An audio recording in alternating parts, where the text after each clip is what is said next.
ये रमजान का मुकद्दस महीना था और 11 साला ज़ुनैर पुरजोश था।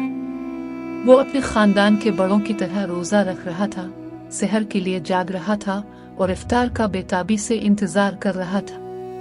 एक गर्म दोपहर स्कूल से घर जाते हुए ज़ुनैर को बहुत प्यास लगी। इसने अपने बैग में पानी की एक छोटी बोतल देखी। कोई नहीं देखेगा कि मैं सिर्फ एक घूंट लेता हूँ, उसने सोचा।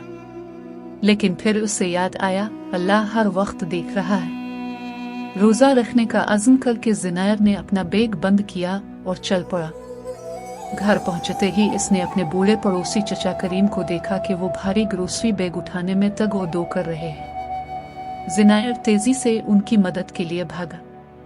मेरे बच्चे, अल्लाह तुम्हें खुश रखे, अंकल करीम ने मुस्कुराते हुए कहा। तुमने मुझे रसूल अल्लाह सल्लल्लाहु अलैहि वसल्लम की मेहरबानी याद दिलाई।